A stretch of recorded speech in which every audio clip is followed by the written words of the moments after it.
Corinthi, murag ko na po tayo kinabuhi. Una. Murag ko na na. Ako dependent ba ng Corinthi. Kaya basta nag-agawan po Corinthi. Anyway, mayroong hapon sa mga open your Bibles with me. Balungan po ninyo Isaiah chapter 66, and particularly sa verse 2, in which the message is titled Contrite Heart. Contrite Heart.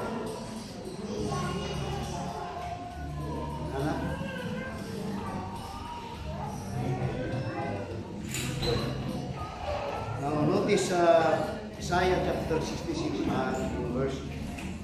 Notice particularly what the Bible, the Word of God says. It says, hello. Yeah. For all those things hath mine hand made, and all those things have been, saith the Lord. Yeah, but to this man will I look, even to him that is poor and of a contrite spirit, and trembleth at my word. The message is entitled A Contrite Heart. Now, the word contrite in the Bible was mentioned only 4 times. 2 times in the book of Psalms and 2 times in the book of Isaiah. And you will find this later on these passages in this 4 times lang mentioned it. But you will find that when the word contrite is being used, sometimes it is referring to contrite heart, or sometimes it refers to contrite spirit. But the point is, they are synonymous in relation to this passage, contrite. Now, when we speak about contrite heart or heart, you will find in Jeremiah chapter 17. Balungan po ninyo. In Jeremiah chapter 17, you will find here how Jeremiah described the heart of men. And in verse 9, he says, in Jeremiah chapter 17 and verse 9, Jeremiah speaks about the kind of heart that is being described in his book, particularly in the times when he is ministering, of course, to Israel, in which, as he ministered to the Word of God, people, instead of softening their heart, what had happened is Jeremiah discloses that their kind of heart is deceitful.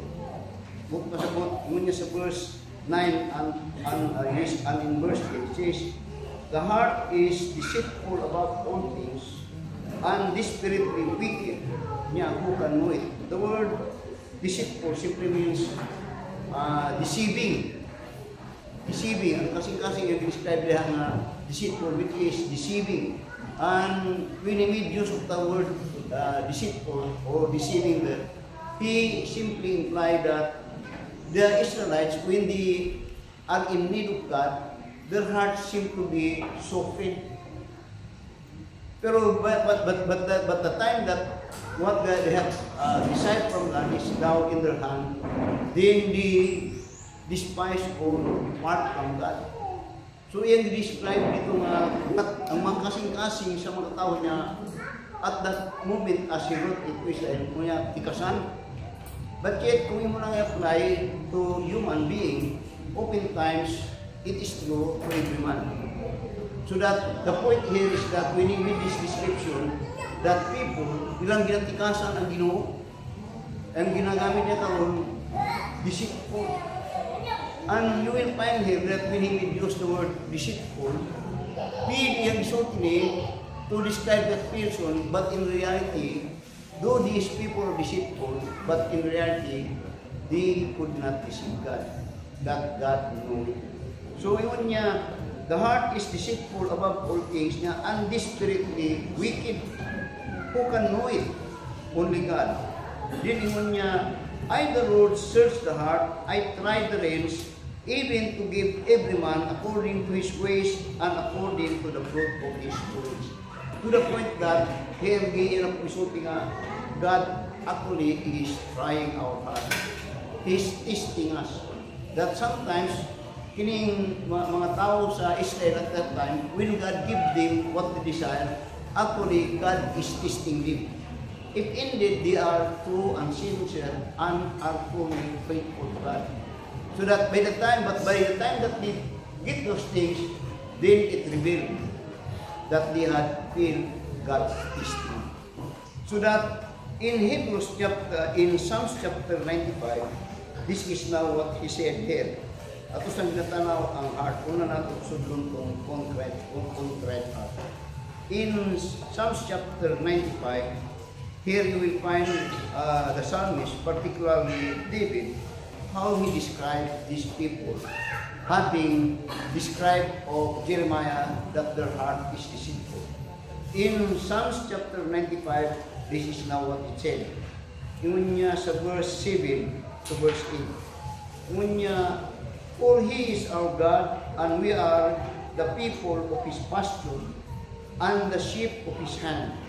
They said, today, if you will hear His voice, you will hear His voice. Then niya, harden not your heart as in the provocation, as in the day of temptation in the wilderness. Ganiha, yung isulti kong i-describe niya ang heart as deceitful. Pero dili, yung ginisputan nga katong heart na deceitful is hardened. So niya, yung isulti kong ayaw paggahi inyong kasita. Why? Because the truth is, when he made mention about this hardening heart, you will find that he tells them of the experience of the Israelites when they were in the wilderness. When they were in the wilderness for 40 years, God had provided everything that they need. Everything that they need. They never planted, nor they never sowed, but God had provided all those basic need that they need to survive. But despite all those things, even the miracles and wonders that they had experienced and witnessed when they were in the wilderness, those miracles and wonders that is a very real proof that God indeed is sovereign over His creation. Then those miracles and even katong kanuntan, dili to nakapahimo nga sila nahimong matinuohon sa Ginoo. Wala nakapahimo nga nahimong masinundan sila sa Ginoo. And so that they were even they were destroyed in the wilderness. So here karon sa atong text sa book Isaiah, the word contrite heart is being mentioned. And you will find that din this upat lang, wala ka rin nga kining word nga contrite, ako ning ginitunan, of course, wala din na mention sa New Testament word. Pero doon na siya equal nito nga word na sama sa yan. Pero when we speak about contrite heart, din sa Old Testament, lalong-lalong ni siya. Lalong-lalong ni siya kaysa dito sa New Testament na pulong na humility or humbleness. Kung wala, kung natay humbleness, ay ba, natay humbleness. Kung gamito sa Old Testament nga, yung ginatawag ng word ng contrite, kung kuwan pa, mas bukat pa gano'n siya. Kaya oftentimes, dito lang makita nyo when he made mention and describe the word contrite heart, doon na yung word na yung ginabutang broken. Now, tanawan sa Isaiah chapter 66. This message is for us to understand that this kind of heart that is being described here is the kind of heart that God really seeks in the heart of man. Wala din makita sa New Testament, pero sa Old Testament, di ay ang iyang ginapangita. Now, as God's people, kung kita kamo gani na we are here and listening the word of God, kumana kayo nyo magsimba ta kay mamati tagpulong sa Ginoo. Pero usahay, wala ta aning kasing-kasing. Kini nga kasing-kasing ang ginatanaw sa Ginoo. When we are gathered together to worship God and to hear His voice or His word. Tanaw mabalik sa Isaiah 66 verse 2. Muna siya ang danger, by the way, karon.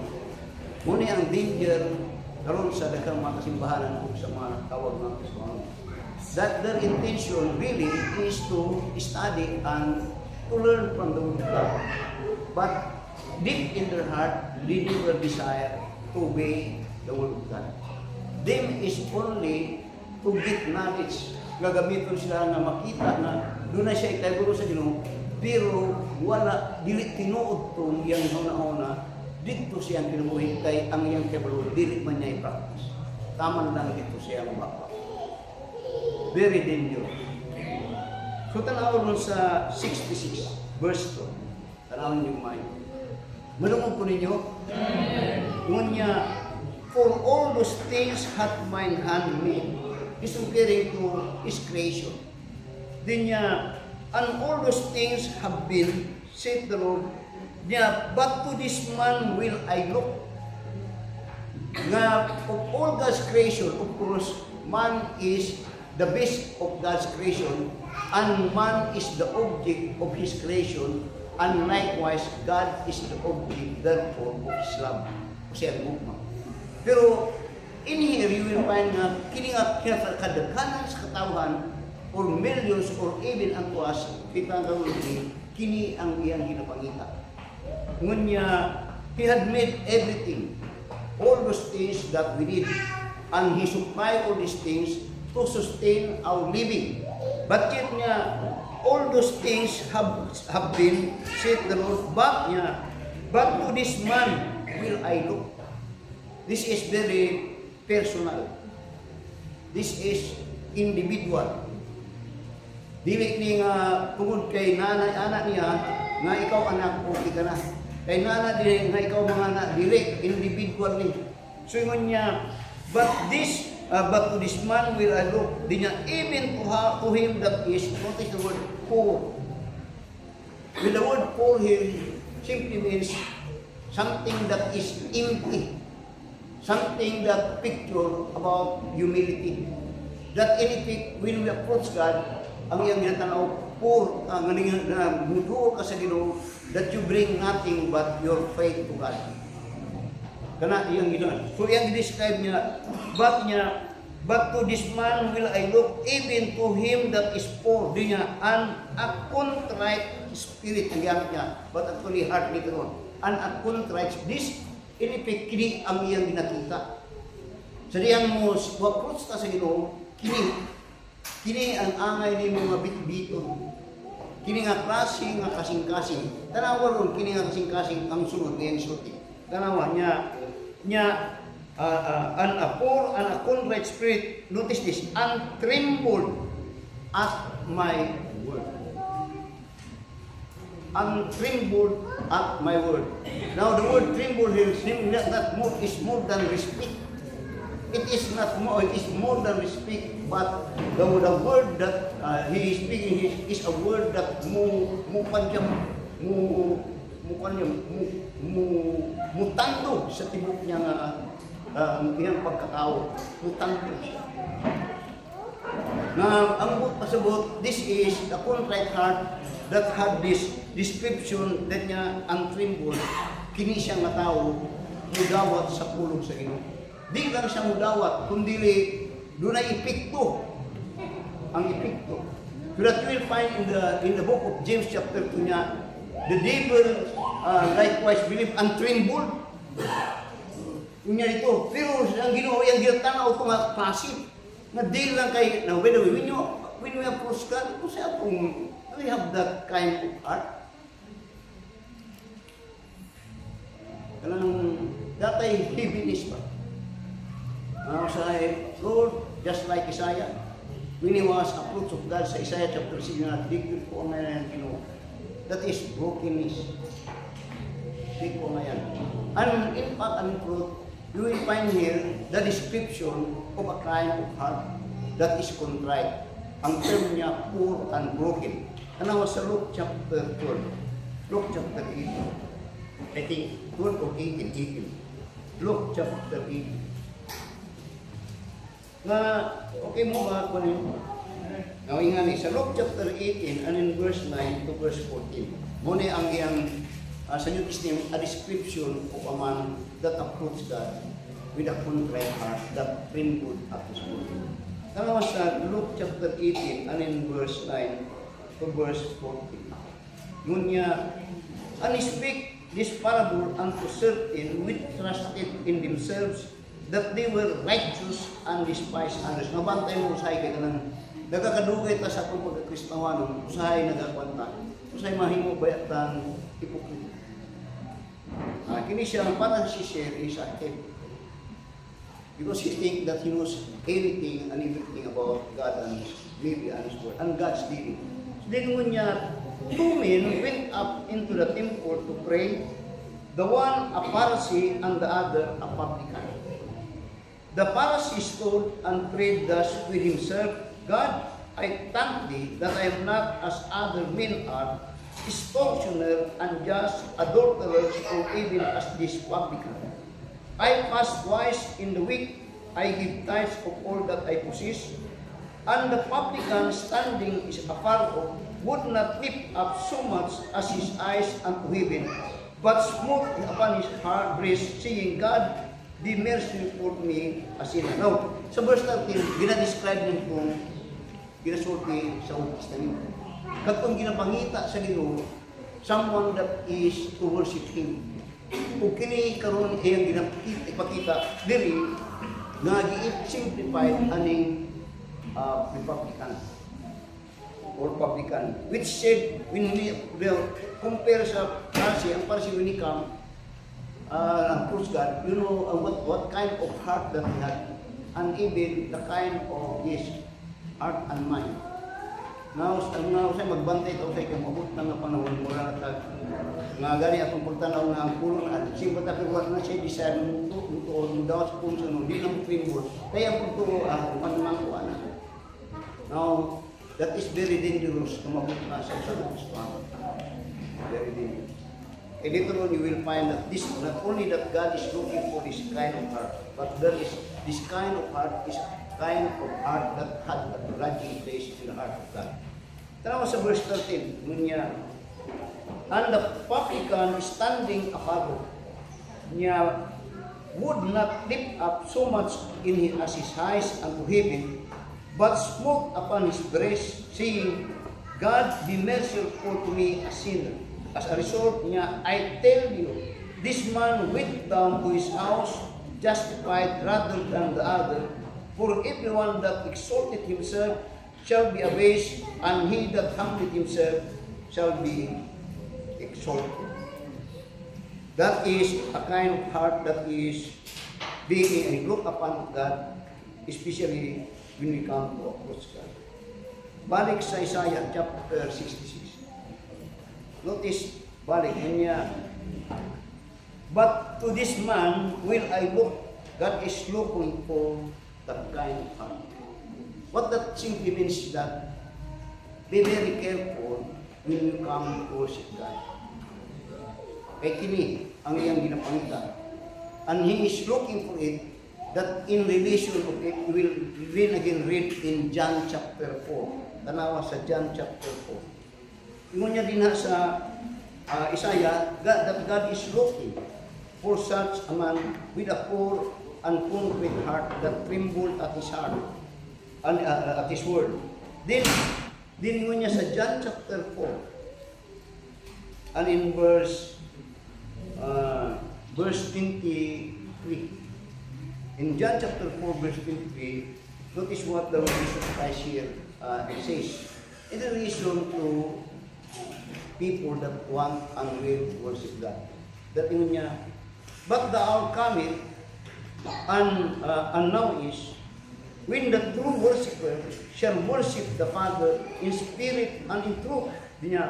For the Father seeketh such to worship Him. Ang term niya seeketh dito sa panlukit. So diri yang ang word nga look og seek replace siya na. Kay katong looking, katong seeketh searching ko ang yang one. But the point that is, in Isaiah, God is looking. Mean to say, He's looking for the heart of those that are in this presence, gathering with that kind of heart. Tanawa sa Isaiah chapter 57.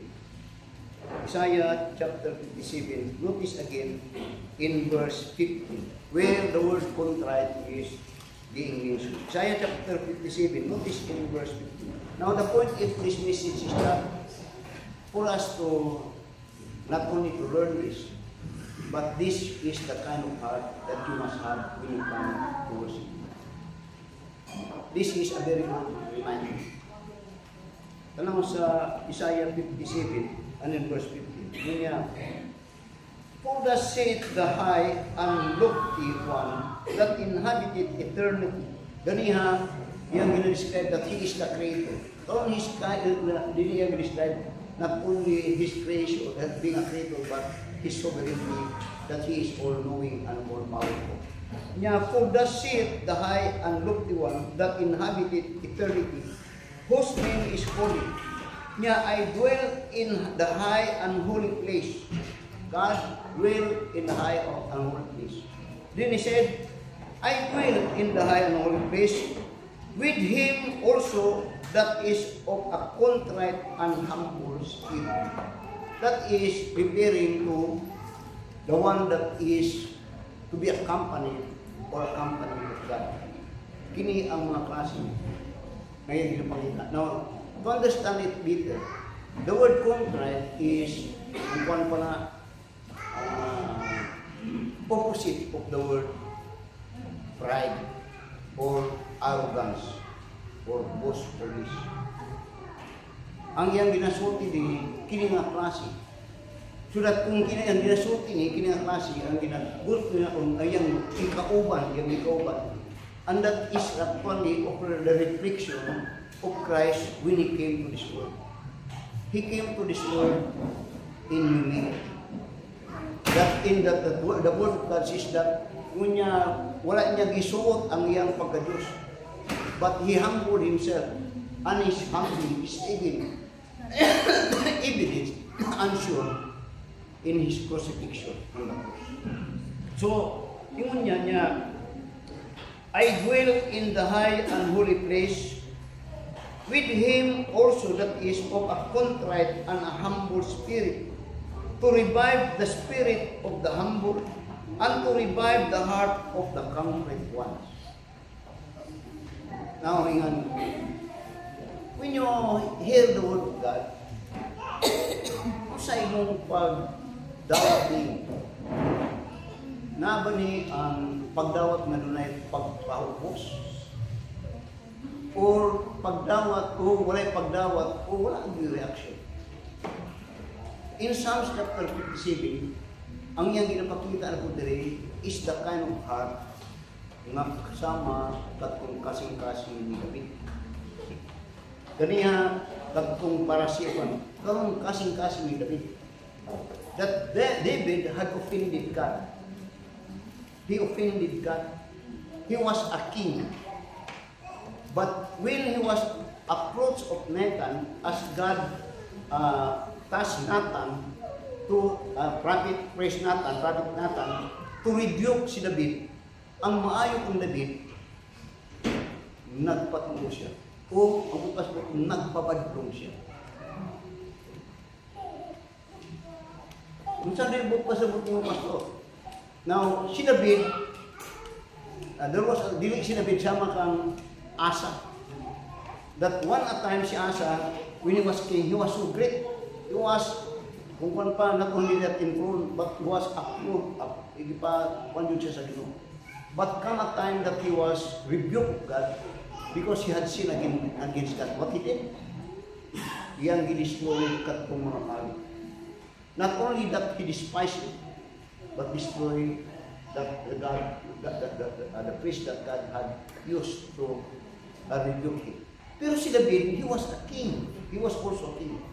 He was great. O dili ko sa ensayo nga magpaubos siya, niya to, Nathan. But when he was, you know that in 2 Samuel chapter 12, approach and rebuke of Nathan, what David said, I have sinned. He accepted it. Kasi hari na ito diri. wala pare-pare man. Pero dinhi na daghang diri daghang dili mo. Diri daghang murag trabaho pa hari. Ang gut pasabot ang complete heart mo na bisag kinsa. Gani gisampol diri sa Ginoo si David. Nga siya ang pinakalabaw sa tanan, pero sa pulo sa Ginoo he will tremble. Kubog siya. And when that kumabot na nga pagpuro, ang iyang nabuon, i-correct niya ang iyang kawalingon. David had corrected himself. Dili ka pwede nga musimba ng pagtanaw sa Ginoo sa mga dili kaya. Mamaayo lang ni kung doon na kay ginatawag na kung right heart.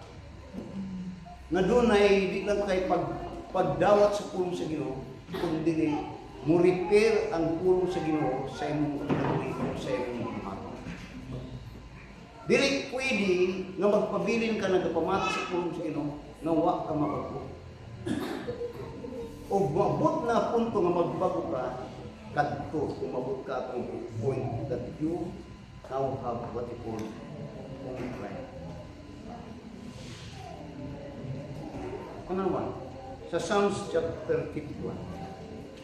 Kanawa ang how David how David kung gamitin kong word na maybe expounded or maybe revealed the kind of a man with a contrite.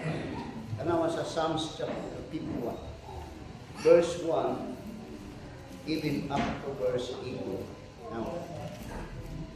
Now sa Psalms chapter 51, yung tanaw ni sa 2 Samuel chapter 12, in which sa 2 Samuel chapter 12, David was rebuked of Nathan, but it was God that rebuked him for Nathan. Pero dito, ang isulti lang dito, when he was approached of Nathan, and he was reminded that niya,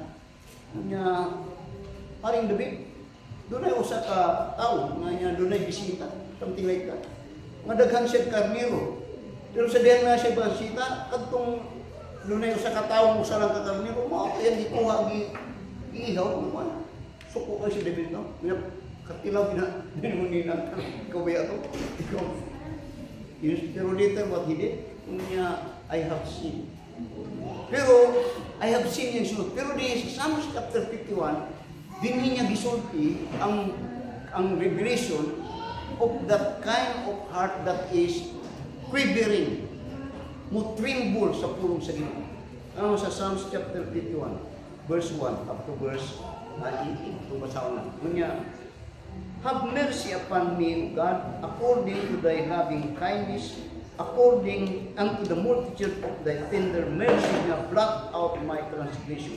By the way, let me ask you, have you come to a point that when you pray, Lord, have mercy upon me? Ano ba ang point ng ito sa Lord? Masay mo, kaluliit. Now, take note that when that word mercy, yung gigamit, dito sa nga gamit mo sa usa ka hari. Kaya ang hari, na-abundan siya sa kantanan. Ang hari, naatanan. Pero when you use the word mercy, you are begging. But here, what he is begging is mercy of God for his forgiveness and pardon for his sin. That in mo niya, poor and concrete spirit. Diri ginapakita ni David itong poor. Poor that he's being expressed now for mercy. Kanuwi ko. Di ba ka naman doon sa inyo maulay yung mga pobre nga mga poor nga luwi ka sir? Nga ito ba? Gaya ko, ang paligpupuga sa muna yung diri. Naman sa verse 2 niya, wash me thoroughly from my iniquity. Notice the word, wash me thoroughly. Kanang thoroughly kung kwan pala, limpuyuhin yun ko. Hinluwi ko. Yan, wash me thoroughly from my iniquity and cleanse me from my sin. Nya, for I acknowledge my transgression and my sin are ever before me. Nambok ka sa buot katulong sana. Nya, kung wala pa nakapilit po sa ako kanunay, ever before me to. Di ito matanggal. Yung ginasulti ka mo. Which make a heaviness of the heart when he had offended God. Daghang mga Kristiyano that they know that they had offended God, pero wala yun. Ibigis sila nga. Motong harden, you could not be, wala ka, you have no place for God because yung tanong mo karon sa Isaiah chapter 7, kini ang akong ikauban, kini ang akong ikauban. Now I'm preaching on this because I want you and I want us all to be kini ang akong ikauban. And that is a beautiful word for every so-called believers. Nakauban mo niya kung ulit kung so karon si David, ang akong ginabasa, katong description of the poor and contrite heart in which David now is simplifying. Now he is a king. Now king's command. Then unya sa verse 3 niya, and for I acknowledge my transgression and my sin is ever before me. Notice the word ever. Nga di ay si David, when had sinned, and he had hide it even for a year. Pero niya di tumapanan ko. Now you see, God said that He forgive, and He will forgive. Pero sa ito, bisang bayakod nga, we know that we are forgiven. Sorry, when we glance on it, kung nag-glance ka, malain ka. Pero maayo na, nga sometimes we glance of those sins that we committed and God had offended and it broke our heart. Rather than nagpabilin ka nga hardened. Kay kanya with a broke that trembled in my word. The one that is not the one whose heart is hardened never tremble on the word of God. Meaning to say he will never give up, neither surrender. For him or for her, maybe it is okay that I'm a Christian, but God is looking in that time. So, in verse 4 niya, against thee, ano sa verse 4 niya, against thee only have I sinned and done this evil in my sight, that thou mightest be justified when thou speakest and be clear when thou judgest. Natawag si David. Actually, si David, he had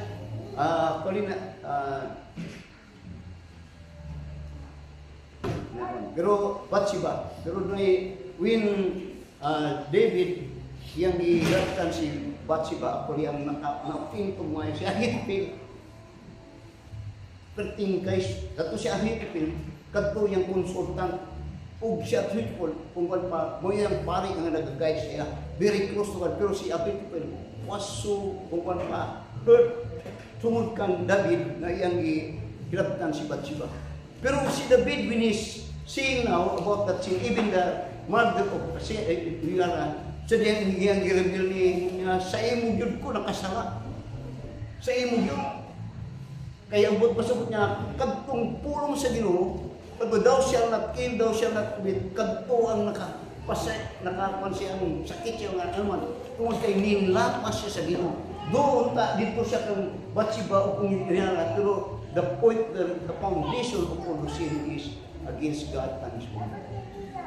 Muna ingon niya sa verse 4, against thee only have I sinned. Naabot pa sa when you have the kind, have come to a point that when you sin, you say, Lord, nakasala ko sa imo gud ko nakasala. Pero sa imo sulti nga nakasala man ko pastor, nakasala man ko sa kwan. Siya David dili sa ang Dios. Sa pa ay tanong diri, ang Dios balaan. God is holy, and He had marred the holiness of God by His doing, and He had offended God. Ibig, to dito ang iyang pundo.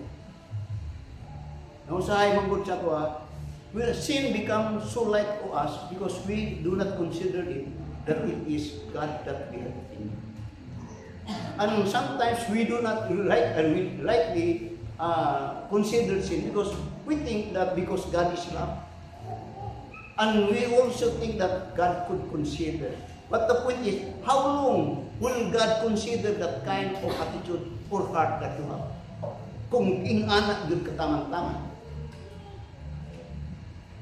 Then you will find it, nga literal mag-question ka. Kaya mo na ba sa 2 Corinthians chapter 5 verse 21? Therefore, if any man be in Christ, he is a new creature. There is a change in the life of a believer. Pero if you remain to be the same, Question, are you saved? Or are you a thief? Judas was with the Lord. He was hearing the word of God. And he had seen the miracle. And he was even with the ministry and the word of God. But later on, it was revealed that he was of the devil. Psalms chapter, ato na ta sa Psalms. Ay, tansa. Psalms 10. Now notice in verse 100, in verse 5, notice lang niya, Psalms chapter 51, verse 5 now. Behold, I was shapen in iniquity, and in sin did my mother conceive me.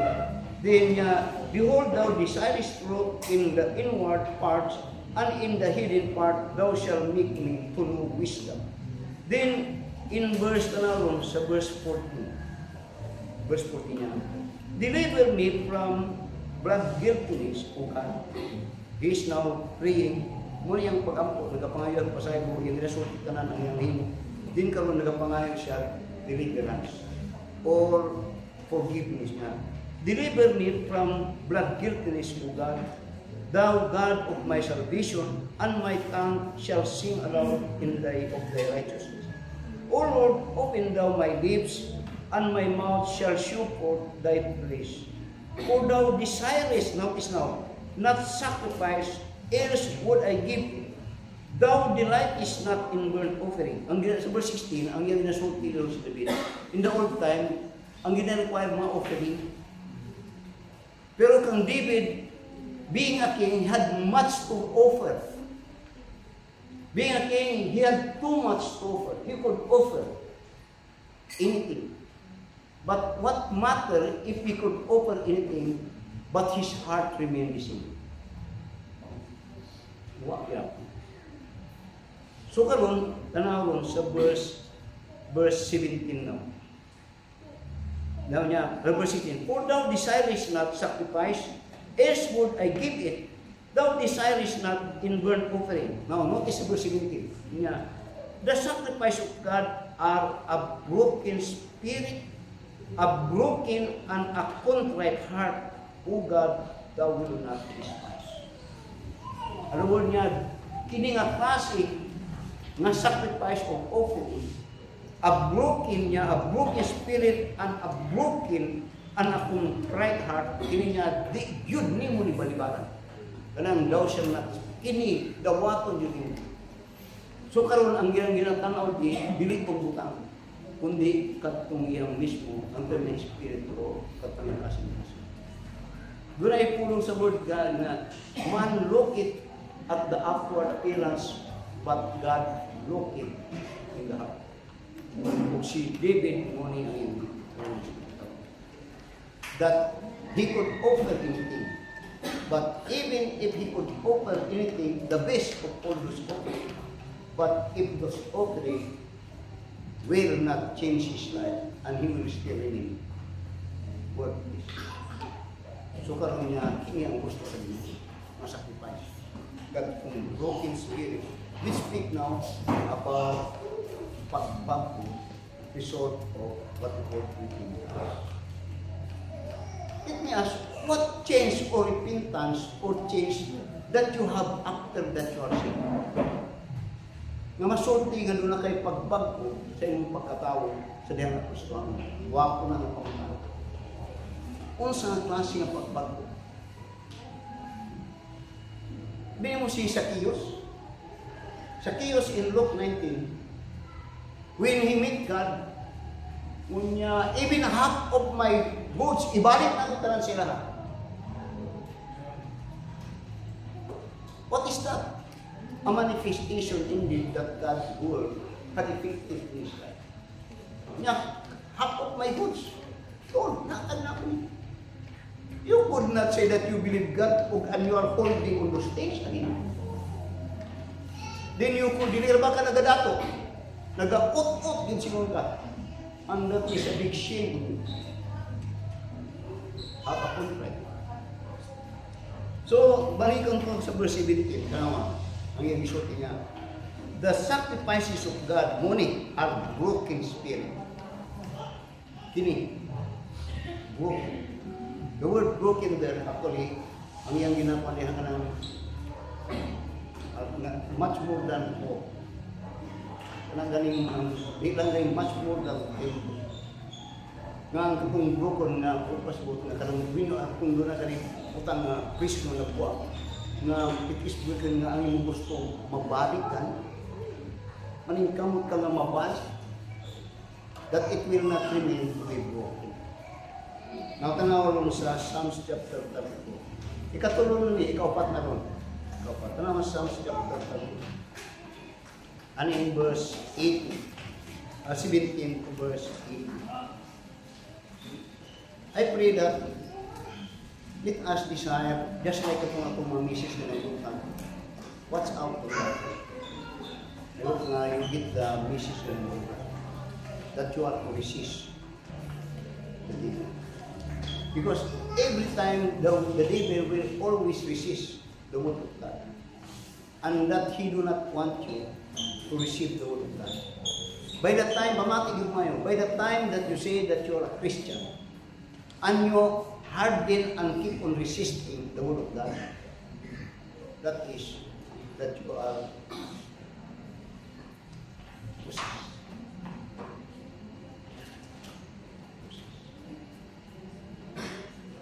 The only time that you could resist it is in the name of the Lord Jesus Christ. But remember that when you ask the name of the Lord Jesus Christ, that His requirement is that submit unto the will of God. Submit, therefore, unto God. Then He said, resist the devil. Then notice now in Psalms chapter 30, notice in verse 17 to verse 18. Muna po niya, the righteous cry, and the Lord heard, and delivered them out of their troubles. Then in verse 18, the Lord is nigh unto them that of a broken heart, and saveth such as of a broken spirit.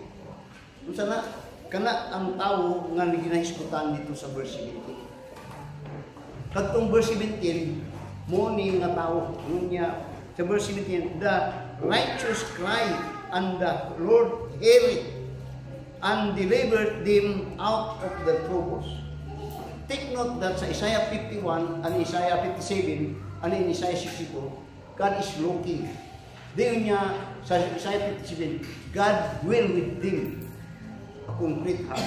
Diyon diri iya pong gisulti nga kini ang mga tao niya, the righteous cry, or the word cry, or pray, or ask niya, and the Lord hear it, and delivered them out of their troubles. I thank God. I have troubles. Wala mo kayo pero but God delivered.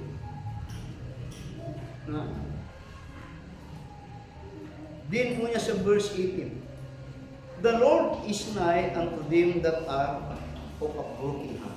Ganyan usay ang gamiton broken spirit, o karon broken heart.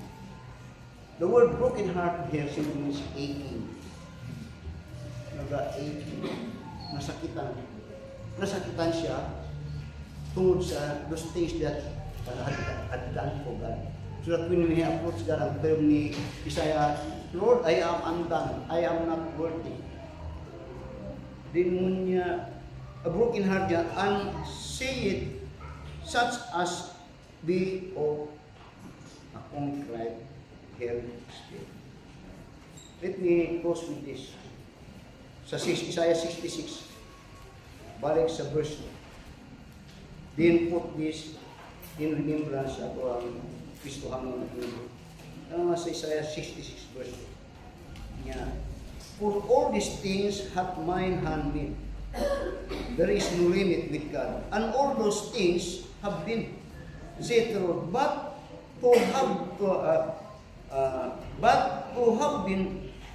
to this man will I look, even to him that is poor and a contrite spirit. Then let me say this, and tremble at me. And tremble at me. Puro siya sa David puro. Ano pa kung talagang that is, Joseph puro siya sa Diyos. kinusit ko sa scripture. Niya, how could I do this and sin not against God? Amen. Let me challenge you. Let us have a desire to have that kind of That's what is done in this spring. Our dear Heavenly Father, Lord, salamat sa mensahe ko na pahinggol ka that this is the kind of fruit that will dwell with you. And that this is the kind of heart that you have exemplified when you come to this world. And the word in the New Testament now is humility. That you do not see yourself as God, but you have shown yourself as a sinful man. Sinful man worthy to be to suffer and to be crucified. Yet you are God. But you have done it because that kind of heart is crucified. A kind of heart that would show Bishop and in every occasion that it will not change, but rather that kind of heart is always in subjection to the will of God, and that is humility, which is in the negative side and evil side, pride or arrogance. Never did God have that. So that He is looking for the same kind of heart that He will be deep. Lord, salamat sa Panginoon. Panginoon kami. We will not give any reason that tao lang man David, because you have now in us the Holy Spirit that will enable us only if we learn to humble before you. Lord, this is our prayer in Jesus' name. God has spoken to us. What is that time? Long to have that kind of heart, because that is the kind of heart that God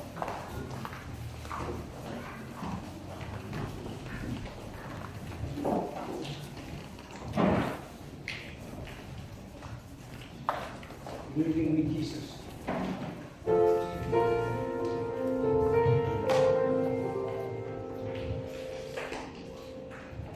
You pray on it. You let us a little bit, or let us be very serious on things. Because worshiping God is a serious matter. And we need to understand that we have to learn about it. Para ma-improve na ito ang mga idol ng relasyon sa living for Jesus.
akong ginakanta.